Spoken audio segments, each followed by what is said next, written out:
So what's up, good morning guys, Chris TV, welcome back to my channel again guys. Guys, meron pala ako ipapakita sa inyo sa ginawa ko ngayon sa ngayong umaga. Tapos ako magpakain ng isda, tapos nagatid ako yung aking partner, saka yung aking anak.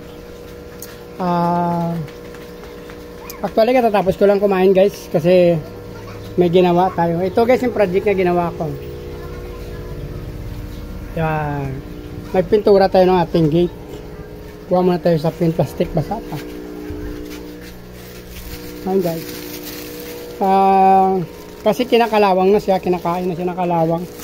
So mabait naman yung kapitbahay natin. Binigyan tayo ng turko guys. Ayan o. I-double coating ko na lang bukas ulit.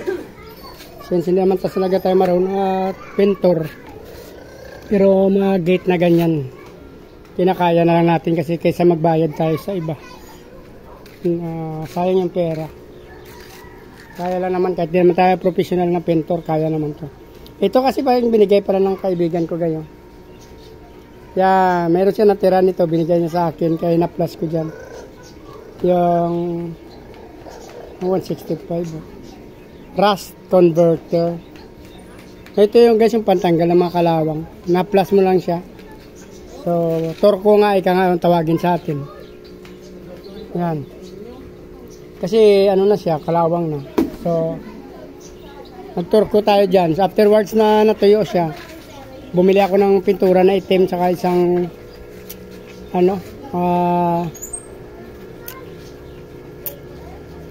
pang timpla ang tawag nito, thinner.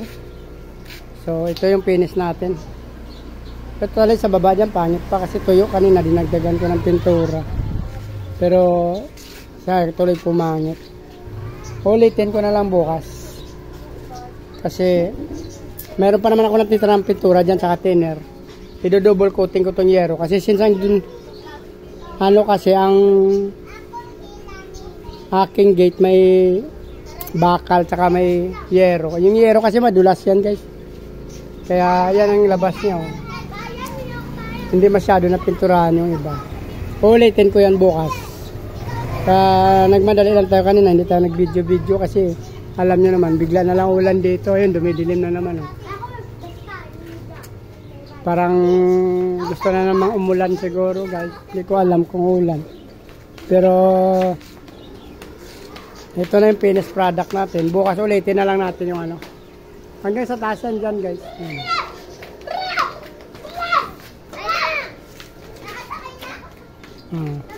Hindi naman kagandaan yung gate natin, naglagay tayo kasi nakakaranas na tayo ng pinasok. Nakuha nga yung cellphone ko doon nga sa unang video ko, sinabi ko yung cellphone ko nakuha, nabawi ko, pero yung SIM card hindi na niya naibalik. Okay. Pero yung gate nakakapit bahay ko, sige ganyan guys. Sana all stainless, naka stainless kasi yan guys. Sa atin ito lang, temporary lang natin to kasi para hindi sila makapasok. Bigla na lang kasi may mapasok dito, kaya nawala cellphone ko. Meron din tayo yung mga plants. Yan.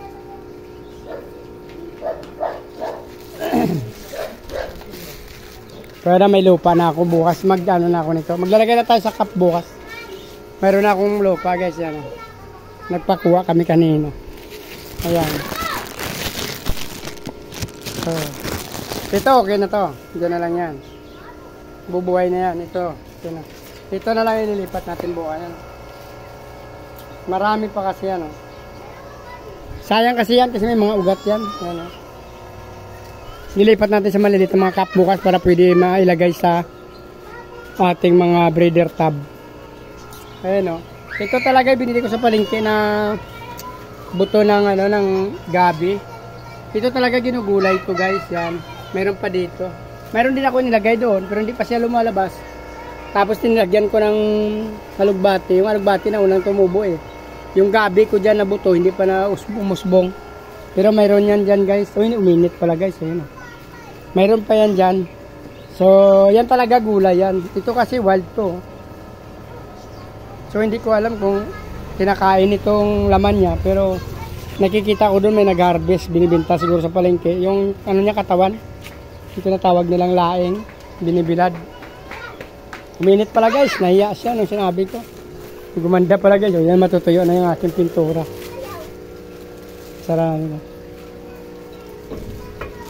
Ito lang kasi ang ano natin ang heat. Nilagyan lang natin yan for safety purposes yan guys. Kasi marami dito hindi natutulog minsan sa amin. Maraming gumagala sa gabi. Kaya nakakatakot. Sabi ko nga yung cellphone ko nakuha na. Buti na habol ko at nabawi. Yung SIM card lang hindi na ibalik. Kaya ito na naman na guys. Yun ang ginawa natin ngayong araw. Masaya naman tayo kahit hindi kagandaan. At least napinturahan natin yung kalawang. So please like, follow, subscribe guys. Hindi pa nakasubscribe, pakipindot na subscribe button. Sama nyo na rin guys yung bell button para updated kayo. Sunod ko pa ng mga upload ng mga video guys. Sa mga nagpa-follow sa akin, sa mga supporters, maraming salamat sa inyo. Mabuhay kayo hanggang gusto nyo guys. Maraming salamat. Bye bye.